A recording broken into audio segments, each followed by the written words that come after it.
welcome to a brief, short version, midnight edition of the POD cast, the Pride of Detroit podcast. We are here very early Saturday morning or very late Friday night, whatever you want to say. We are recapping day 2 of the Detroit Lions 2021 NFL Draft, rounds 2 and 3, in which the Lions made, I would say, some surprising picks, but ones that actually, if you kind of view the bigger picture, maybe make a little bit of sense. But before we get into the nitty-gritty, my name's Jeremy Reisman.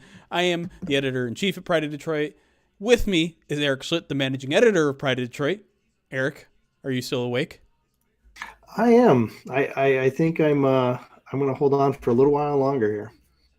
And we also got writer for Pride of Detroit. We don't have a fancy title for him yet, but we're going to think of one. Mike Columnist. Payton. Columnist. Yeah, columnist. Yeah, that's what I'm calling myself. That's accurate. Mike Payton is here. POD_Payton on Twitter. Mike, how you doing, man?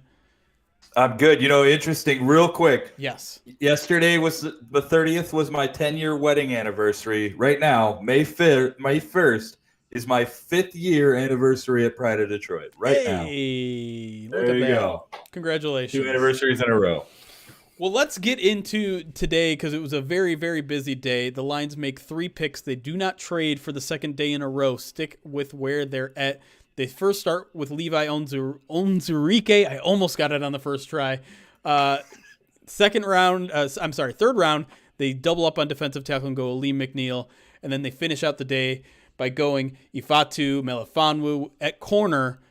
None of those picks, I think, really express filling a big need on the roster, at least in terms of the 2021 team.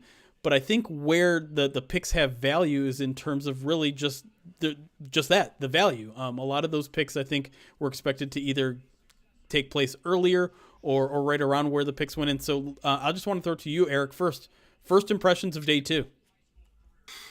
I think what they did today was they got players who are going to fill rotational roles. And, you know, we often look at starters and we think that the starters are the most important players because they're going to be on the field. Like, you know, we get caught up in like the Madden game and stuff like that, where a starter can play every snap on defense. And that's just not the reality of the NFL. You need guys who can come in and back up those starters, and you need guys who can play at a variety of different spots. And all 3 of these guys are going to give you some value either as a starter or as a rotational player who can play at different spots. So Onwuzurike is a guy who can back up both defensive tackle spots. McNeil is a guy who could challenge to start or at a minimum back up the nose tackle spot.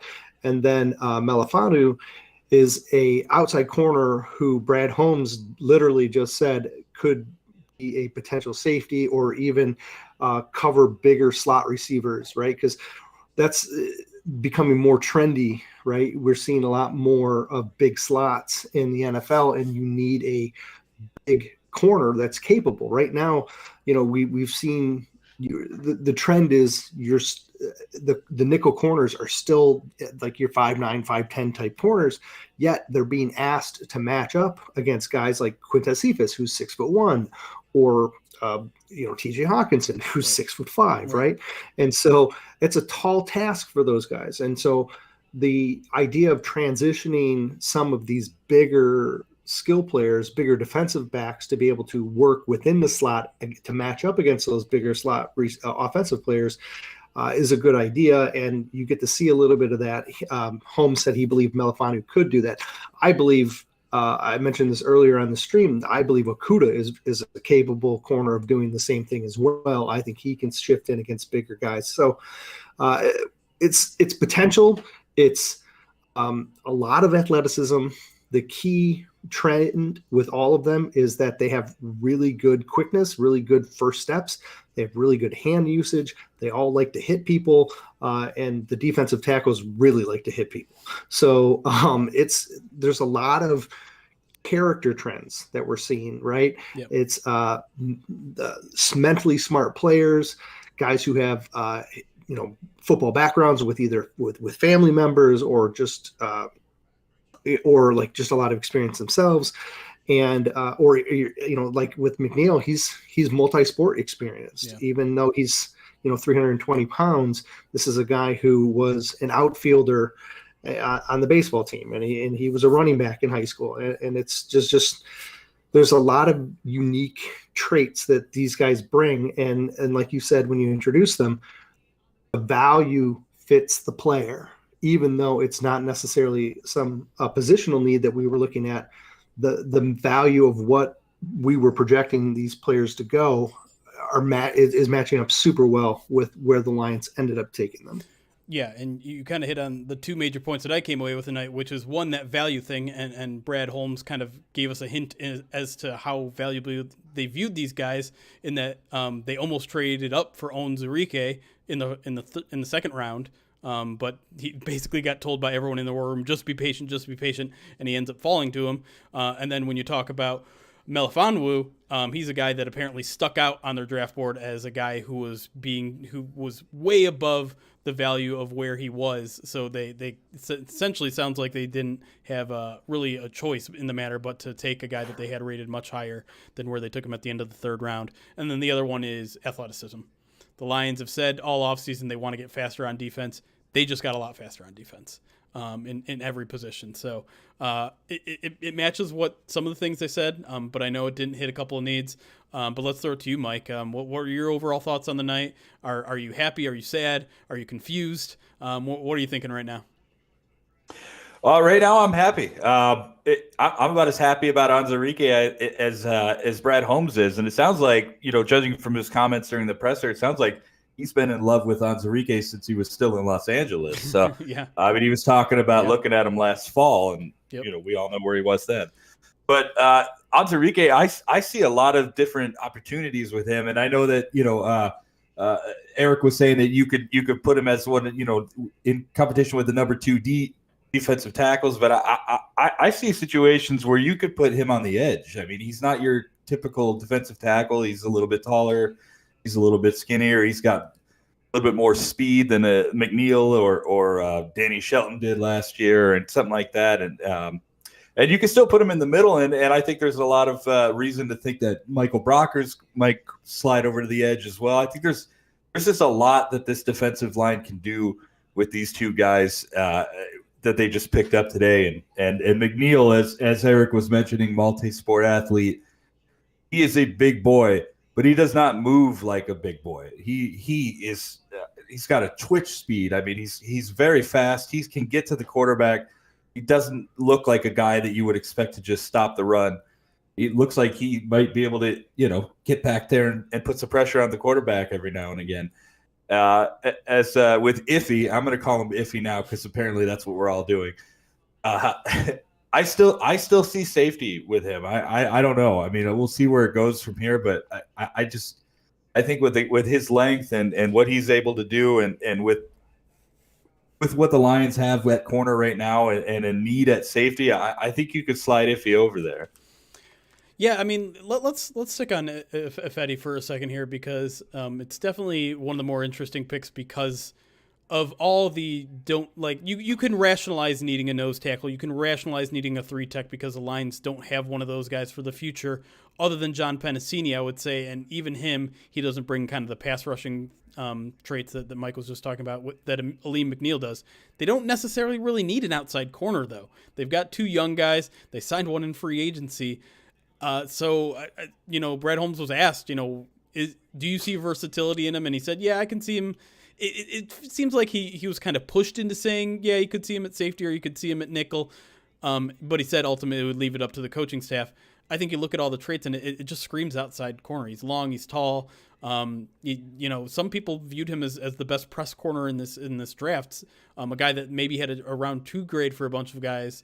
But I think it was Brad Holmes who said he actually liked his off coverage and his ability to kind of sit in the zone a little bit. So I don't know, Eric, what are your thoughts on Ifedi in terms of where he fits in on the roster right now? Yeah, I think he's a natural press man, Yeah. which is why it makes sense to leave him at corner on the outside for me. And what Brad Holmes said was what I guess grew on him was his ability to play off and his ability to play zone. And in this scheme, you're going to need to be able to do two things as a defensive back. You're going to need to be able to play press man if you're a corner, and you're going to need to be able to play cover three as well. So he talked about him having that range in the open space, and he can do that in a cover three. I don't know if I want him necessarily like in a cover two, and I don't want him at single high, that's for certain. But I do like the idea of kind of keeping him on one half and moving him around to different spots, whether it's zone or man or whatever. For me, there's 11 starters on both sides of the ball, but there's certain spots where the backup is equally as important as a starter, right? Offensive tackle is one of them, right? You have Decker, you have Sewell, and then now Crosby is your number three. When Crosby was the number three his first 2 years in the league, he still started 7 games. Right. You know what I mean? Like, you have to have a good number three tackle because that tackle is going to play, and it's such a vital position. And corner is another one of those spots. You have to have a good outside corner number three because corners are going to get hurt. Corners are going to have off games, and they're going to need replacements. And it's one of those spots where you need 3 on the outside in order to make it work. Look, Dunbar's great. He's on a 1-year deal, and he's coming off a down season. He may not be the player that he was when he was in Washington. So if you're looking to develop 3 corners, you've just added that third guy. And if you think Melifonwu can even be a matchup player, though, that's even better. Now you can expand some of his duties. He's not a guy that's going to start, right? The other 2 guys can challenge to start. I think Melifonwu is a project guy who they're going to use in a lot of different situations, but they're going to develop him into at least a number 3, and maybe he competes to start, a year from now. But it's a position where you need depth, and that's why I like the pick. Before we move on to looking ahead at day 3 options, I want to ask you, Mike, do you think that Brad Holmes is maybe taking best player available to an extreme at this point? Because he made it very clear again tonight, as he did after day 1, this team is not going to anchor itself to immediate needs. They are going to get guys that they like, and every single time they were on the clock, he said they didn't really consider much of a trade down today because every time they were on the clock, they found a guy that they really liked. They found a guy that was really their guy. Do you think that's a sound strategy at this point in the rebuild, or do you think maybe he's taking things to an extreme?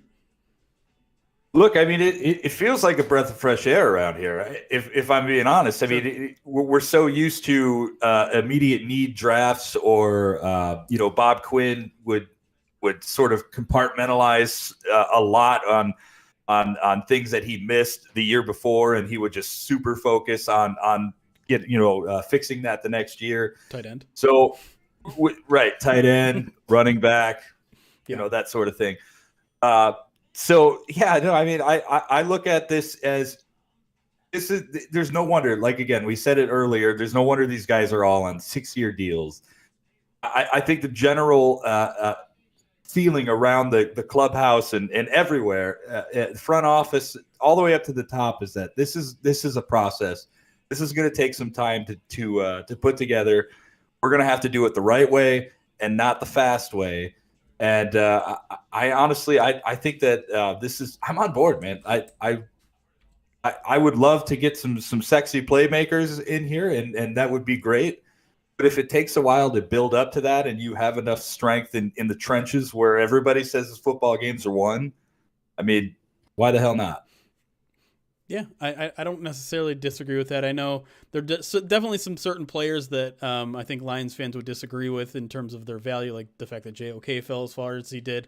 Lions fans are pretty upset they didn't get him, but the Lions stuck to their plan. They stuck to their board, and they got a bunch of guys that I think were good value picks, but maybe not good need picks. And to me personally, I'm okay with that. Like, you're at the beginning of a rebuild. Just get talented players. That should be your number one goal. That's clearly what their number one goal is. And we'll see if they were right in terms of the value of each of these guys. But let's move on to day 3. The Lions only have 2 picks, a 4th-round pick and a 5th-round pick.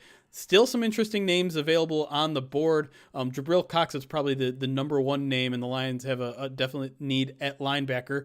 But I know, Eric, your big safety pick that you've been kind of hammering all month, really since the beginning of the year. Jamar Johnson is still there. Are those maybe your 2 top guys still available right now?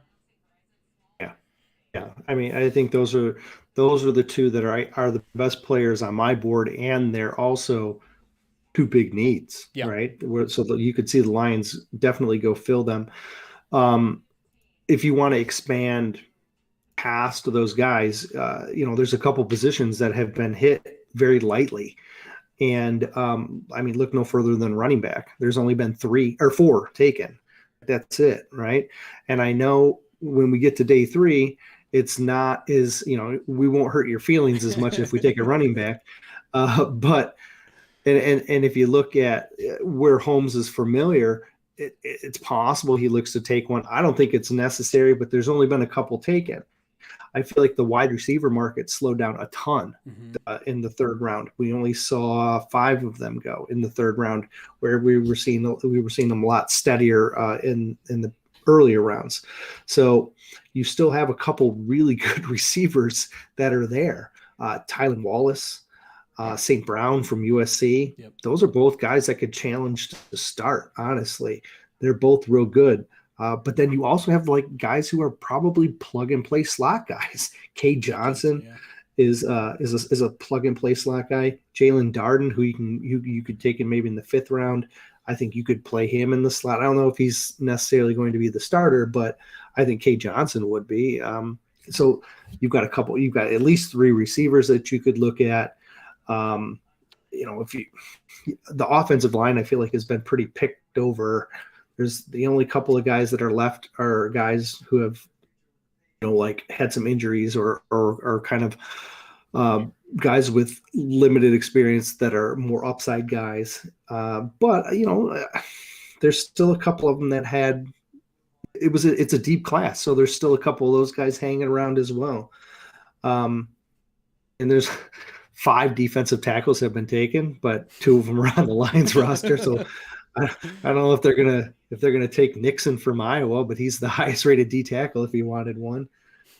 Edge has kind of been picked over as well, right? I think we're now with the edge guys, it's all like situational, right. And you've invested guys and you have guys on the roster. So I'd be a little bit surprised with that, but yeah, you've got safeties, you've got linebackers, you've got receivers. Those are the spots where you can still get value players in the 4th round. You could still, as crazy as this is, you could still pick a starter at 112. Yep. Like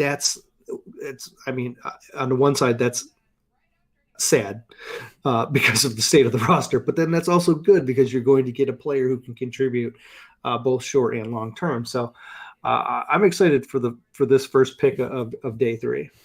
All right, I'm going to give you the last word, Mike, because I know you've been pounding the table for a wide receiver. You're sick of seeing wide receiver after wide receiver passed over. So is there a 1 or 2 guys still on the board that you're just going to be praying that the Lions are calling their name?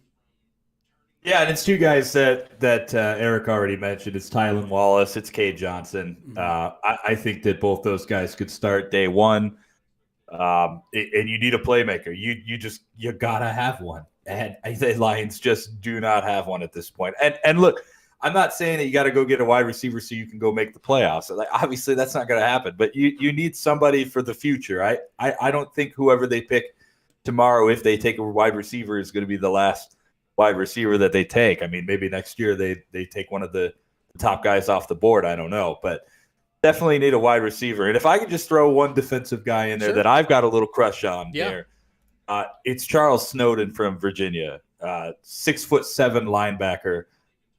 I like the guy's size. I like his athleticism. I know that a lot of people probably aren't going to be big fans of him, but if the Lions can somehow grab him in the 5th, or maybe somehow get into the 6th round with another pick, I don't know, grab him. I would love to see what that kid can do in the pros. I think his future is as a pass rusher too. So it's an interesting. He's an interesting guy.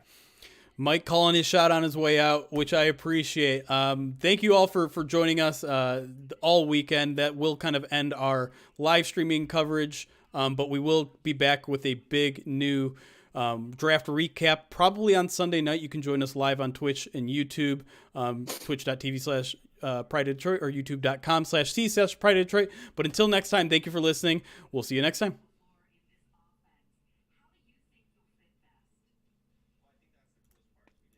Okay, we're still live, but I am going to cut out the recorder really quick, and we're probably going to leave very quick because I think at least Eric and I have a ton of writing to do. Hold on just a second here. Yes. We're live. Chat can see us. Yes. Yeah. So don't badmouth anybody. Shave off the mustache right now. No, I got to keep it one more night. I got to right now so everyone can see it. Nope. That's right. This is probably going to be the last time you guys see it, though. It's been a good run. Trip. It's been a hell of a run, chat. Literally since November 1st, this thing has been on the upper lip. 2019. It feels like it's been there forever. I'm not joking. But I saw a picture of you without it.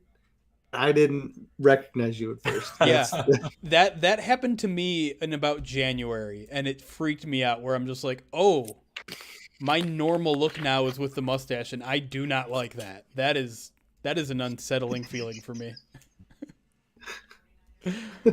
But yeah, you're gonna talk to Deuce Staley, and he's gonna be like, "Hi, I'm Deuce. This is the first time we've met."